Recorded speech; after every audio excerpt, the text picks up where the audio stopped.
everyone. Welcome back to Get Psyched podcast of Psych Society of Heriot Watt University. I'm Tahira and I'm a Year 3 psychology student. And we have a new member here today with us. Hi, my name is Varisha. I'm a Year 2 student studying psychology. Excited to have you. So today we'll be doing, our podcast is dedicated to the awareness of cerebral palsy, which is on the 6th of October. And so what is cerebral palsy? So it's a group of disorders that affect a person's ability to move and maintain balance and posture. And we have Mr. Maurie here to help us. He's a Heriot Watt alumni and he has cerebral palsy. And he's here to share his experience and help create awareness about cerebral palsy. So Mr. Maurie, would you like to tell us a little about yourself? Yes, I would like that. Thank you. So I was born prematurely, and as a result of that, I have cerebral palsy, and I had to overcome numerous challenges, operations and physical challenges that I had to overcome to be able to, live relatively normally. And then in my studies and in my career, I've also faced challenges which I've had to overcome as a result of that. And therefore, I am fully aware of many of the challenges faced by students of cerebral palsy and the questions they may have. And it's a pleasure for me to be able to assist them with what I've experienced and how I can help them. We're more than happy to have you, and we're more than happy to be a part of this for creating awareness of many people who might be having many doubts or having questions about what it is. How do I get through this? How can it help me? So how has Heriot Watt assisted you, or how was your journey with Heriot Watt for doing your bachelor's and your master's? So I first did my Bachelor of Business Administration degree through Heriot Watt. And then once I've graduated that degree, I enrolled directly for my MBA, Master in Business Administration, because Heriot Watt allows you to do your master's directly from your bachelor's, if you prefer. And this was tough. It required a lot of discipline, a lot of hard work, a lot of failures actually. So it took me a while to get through it, and I made it. But Heriot Watt has been instrumental in the assistance that they offered me during both my bachelor's and my master's. Specifically, as a result of my disability of being cerebral palsy, I have a very slow writing speed. And my handwriting is also not that eligible always. So they allowed me first additional time to complete my exams, a concession, and then later to move over fully to e-assessment. In other words, completing my exam answer sheets on the computer, which helped me greatly and helped me complete it much faster and more neat. And then also, because of I failed several MBA subjects at a time, they allowed me additional attempts to succeed as well. So it really helped me a lot in completing my studies. Did teachers, how was your experience with the professors here while you were doing your degree? Okay, so I mostly interacted with the professors online, virtually, by posting on the forums. I had a few Skype calls with them. It was fantastic. They were very professional and they were very helpful, and they really took the effort to explain concepts to me and ensure that I understand the content. Right, that's awesome.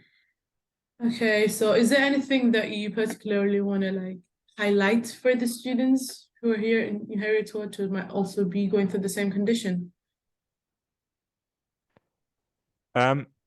Yes, the first and most important thing is, regardless of the challenges you may face, it may be physical, it may be frustrating, the most important thing is, and this applies to your studies and your career, is have a positive mindset at all times. I mean, things might be tough, but you can get 50% along the way if you have a positive mindset, because that will motivate you to continue to strive to success and work harder. Yes, of course. And is there anything like, not only about your academics, but how was your social life throughout the journey? Like with the condition, how has it affected your social life?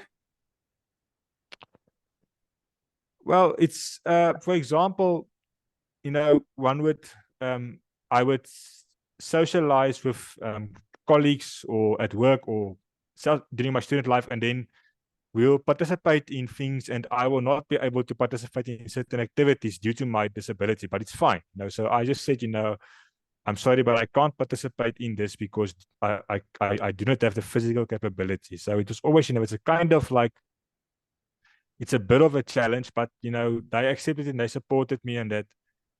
But, when whatever I could participate in, it was great. So in terms of socializing, I would say, having a professional or a friendship network of people who understand what you are going through and to have empathy for that is quite valuable. All right. Okay. So Mr. Maurie, what are you doing right now? So I work for a software development company specializing in practice management software for healthcare practitioners, doctors.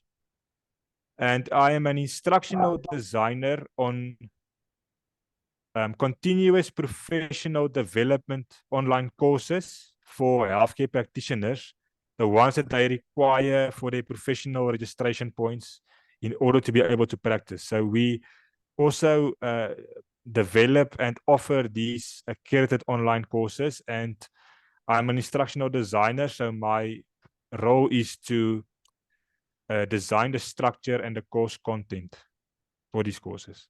And how's that like been for you?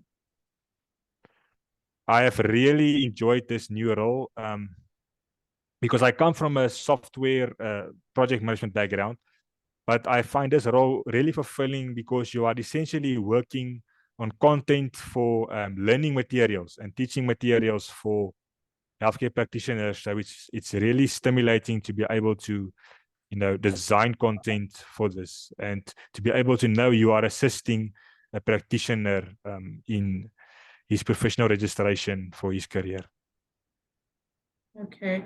So apart from that, like, how is the whole transition going as from a student to someone who's working full time? I'll admit that was tough because I was unemployed for a long time and I had difficulty finding employment.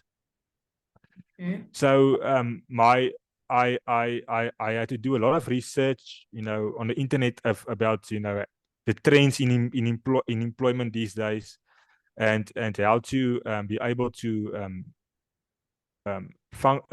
succeed in employment in the tech industry. And my dad also helped me a lot in advising me of how to behave and how to collaborate and function in the workplace. And so what I also found is the biggest difference is when you, especially as having cerebral palsy, when you enter the job market, is it requires a lot of commitment, a lot of hard work, and a lot of mental discipline. Mental discipline in the context of you really have to force yourself mentally to stay focused and work hard and go the extra mile.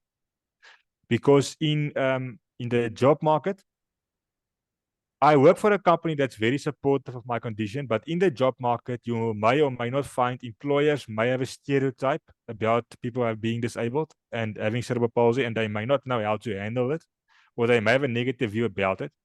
And therefore, it is very important and critical for a person of cerebral palsy in the workplace to put in much more effort, put in much more hard work into collaboration with your team and in teamwork, so that you can demonstrate your competence and your worth to your employer, and that they can see that you are an employee that that goes the extra mile and a valued person to work with. Right, that's amazing that you mentioned that. It's not easy looking for jobs when you've got discrimination to face with, and it's commendable. Yes, and coming like, I don't know, doing like, it's actually you've come a long way, to be honest, Right, facing challenges just right, through you've education, through job. I think you've done an amazing job. Thank you. Now that you're a Heriot Watt alumni who studied both a bachelor's and a master's, and I think that's Just great. anyone can take Exactly. inspiration. Yes. Thank you. Anything else, like how anything that you specifically want to tell the students, like, you know, there's nothing that you need to be afraid of, or like do not stand out, or You mentioned that you should have a positive outlook when you're studying here. Could you please elaborate on that? Because I feel that not many people definitely find it hard to maintain a positive mindset even when they're going through difficult times. Like I said, there's no alternative to hard work, but you will face challenges. A student might fail exams, you know, he may struggle with the content or mastering the content, and then it's easy to feel discouraged. I mean, look, I failed several exams in my MBA, for example, and it was discouraging. It really, you know, it does frustrate you. But the thing is, the positive outlook means you say to yourself, look, I failed, I struggled, but you keep on trying different things, and you keep on trying again. You keep on staying motivated till you succeed. You ask for assistance, try different things. Just keep on trying till you succeed. And that's what I'm trying to refer to, is that positive mindset of I will succeed, I will pass the exam, I will overcome my challenges.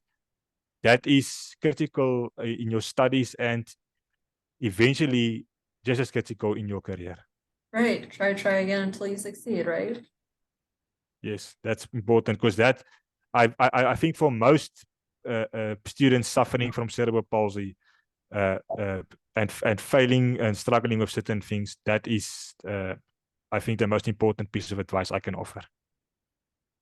Thank you so much for joining us and sharing your experience. And it was an amazing session, and I think it's really going to be helpful for not only students at Heriot Watt, but anyone that's trying to gain education, trying to make an impact in this world, that a conditioned student should stop them. Rather, it should make them more improved, or like more strive to work harder. Right. And you've helped in doing that. Yes. Can I just add one more thing? Yes, please. Of course. Okay. So, I mean, look, I work in the tech industry, but in most industries today, and it's also important for a person suffering cerebral palsy, there's a strong emphasis on continuous improvement. So there's no such thing as you complete your studies and now you find a job, and now there's no further studies or courses you've got to do. There's a lot of emphasis on continuous improvement. You've got to continue developing your skills. You've got to continue doing follow-up courses, online courses, to keep your skills developing in your chosen field. So there's nothing that's stagnant in today's business environment. Right. Yeah, exactly. So that's an important aspect. Yes. I think just gaining education, gaining knowledge, I don't think anything should stop you. But moreover, we're just so happy that you decided to share your journey with us, your experience with us. And as we're looking forward, and we really got inspired from your story. So I think we had a very good session here. Hopefully, students here will learn from your experience and take your advice. Because it's not easy having a positive mindset despite no matter what you're struggling with. And I'm sure your advice will help a lot of students. Not only the ones that have the condition, but even others who just find it hard to keep going with the degree, because it just gets harder and harder. Right. So. No, I agree. Yeah. I think all in all, as you said, hard work really pays off. if you really struggle with it, at the end of the day, you're gonna get the sweetness. Goes without saying. Yes. And I mean it. I mean, you're gonna find you will have to put in weekends, after hours in your career, even for being disabled. You're going to have to do that. But that pays off eventually. That discipline and that hard work, because you are seen as valued in your team. You are seen as a valued student, and that really, in the long run, is what gives you fulfillment and success. Right. So I think that is it, Mr. Maurie. Is there anything else that you want to add? Not from my side. Okay. Thank you We're for the gonna make a decision. opportunity, and I Well, really thank you appreciate. for approaching us. Thank you for approaching us. Thank you, and thank you for providing me with this opportunity to share my story and to inspire others. We're more than happy to have you. It was and really pleasant. Yes, it was really a good time to talk to you. Thank you very much. Thank you so much.